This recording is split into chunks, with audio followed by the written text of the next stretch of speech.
Bem-vindo ao Brasil. So I was trying to say it like Dominic Toretto in Fast and Furious. This is Brazil. This is Brazil. Except in today's video, of course, you're not going to be seeing as many guns. Well, welcome to Rio. I'm going to be showing you my day today. I'm alone in the city. My place in Zerem, in Petropolis, is about 40 to 45 minutes drive, depending on traffic. So I just got an Uber down here to Rio. So I'm here to show you guys the city today, and that this season is going to be in Brazil, the home of football. Football is life here. So I'll be showing you the season coming up, but today, let's just walk around the city, get a feel for it.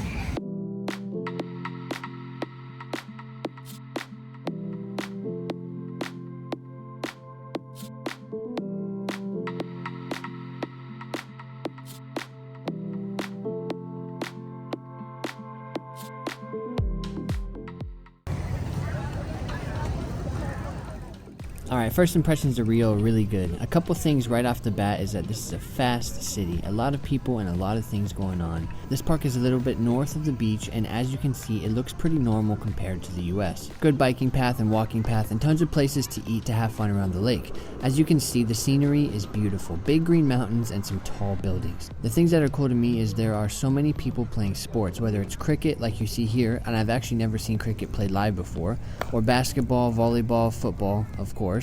Everyone plays football, and it doesn't matter the conditions. They will play in their bare feet with a balled up newspaper if they have to. But the biggest thing is that it's just 2 goals and a ball. They aren't doing individual training or playing the crossbar game. They are playing football and enjoying it the way that it should be. See if you can see this behind me right here.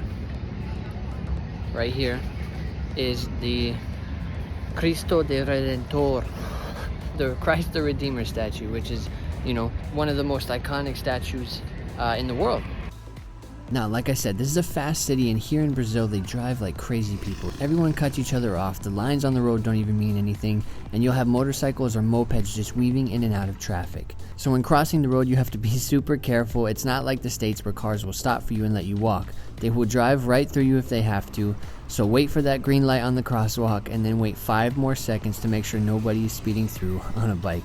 Here are some parts of the city as I am walking down to the beach, just a normal city in general that I really think has an unfair reputation. So far, this is my experience. I've really enjoyed the city. It's good for me. I mean, football is everywhere. These guys are just sitting on the corner watching the match. Everybody's got jerseys, they're so involved, and everybody's minding their own business. So as I make my way down here to Copacabana Beach, you'll see tons of people, and on one side, the street is totally closed down to compensate for the foot traffic. And of course, next to the sidewalk is the bike path. Again, be careful crossing the street. The path next to the beach is very nice. There are a lot of people trying to sell you something though. All you gotta do is just say no a bunch of times and keep walking. And you'll see a bunch of restaurants or bars on the right side next to the beach. And the ball is everywhere here again, and there's tons of space to play whatever you want. The sand is really good, very soft sand, white sand. I did buy one thing though, and that's because everyone has one. If you come to Rio, you definitely need to get yourself one of these. It's called a conga or a pareo. Essentially, they are just really thin and lightweight piece of cloth that has different designs on it. They're beautiful, and they have multiple uses. You can use it as a towel to sit on the beach because the sand will just slide right off of it. You can use it as a skirt, a shirt, as a scarf, or even as a face mask. But all in all, they are very cheap and a cool souvenir for your time here in Brazil.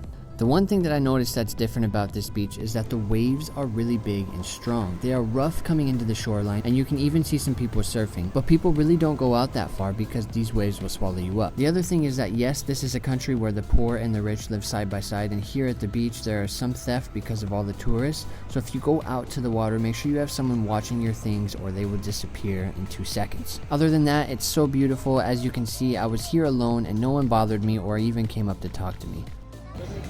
So first impression, this is definitely not gonna be like Iceland. There's, like I said, it's popping out here. There's a bunch of people, a lot of things to see, a lot of sports going on all the time. The ball is everywhere. Ball is life here. Definitely excited to show this journey to you guys and learn as much as I can so I can show it to you and also try and help you along the way.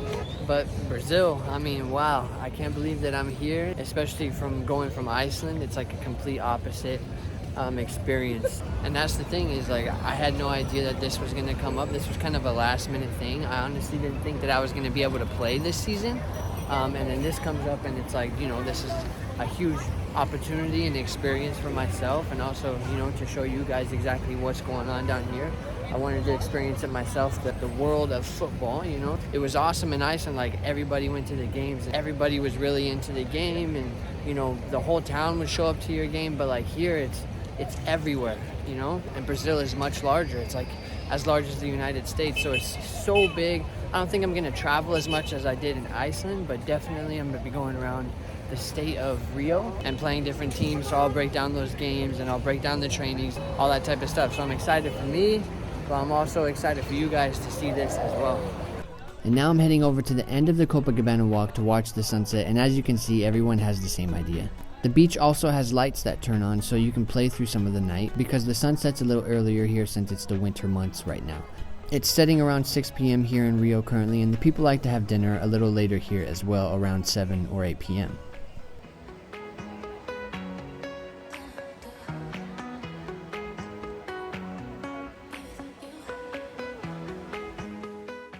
And now I'll be heading over to Marius, the restaurant that has everyone giving good reviews.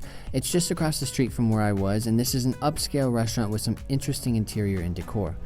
Lots of stuff going on in here and a lot to look at. I came here because it's a buffet, and of course I love to eat.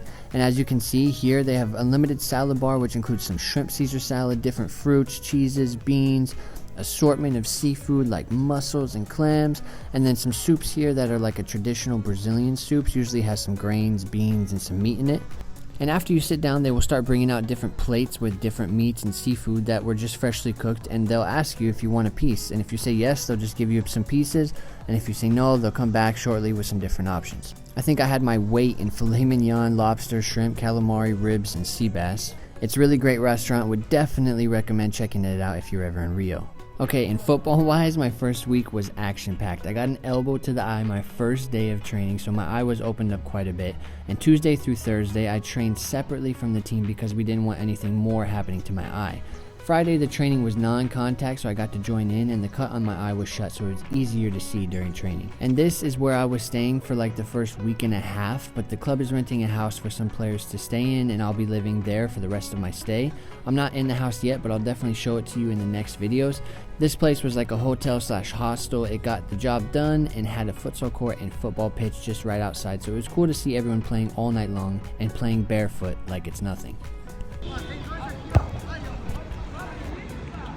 And here I'll take you through the town real quick that I'm living in. This is Jerem. Every day after training we come to eat here at this buffet. It's got a variety of food. Again, unlimited salad and fruit bar on one side, and then noodles, rice, beans, meat on the other side. The acai, of course, is dangerous here because it's so good and very cheap. They have tons of flavors and add-ins that make it even better too. And the thing here in Brazil is that nobody really speaks English, so if I don't become fluent in Portuguese, that's on me. I have no choice but to practice and speak every day to the people in the city or the Uber drivers, so it's very different lifestyle compared to the US. You can see the quality of some things are very low, and people just live a different life here altogether. So it's really cool to experience something so different, but being here without your family, friends, places you are familiar with can get quite lonely and unsettling, but these are the sacrifices you make to be able to play in different countries. You may miss birthdays, anniversaries, or other important events, but if that's the life you choose, you have to commit 100%, otherwise it's really tough, and that's the harsh truth. So I'm excited to show you guys this season, and I'm ready to learn everything I can here to help me proceed with my career. Thanks for watching, and more videos to come showing off Brazil and of course the football. Be sure to leave a like if you enjoyed this video, and I'll see you all next time.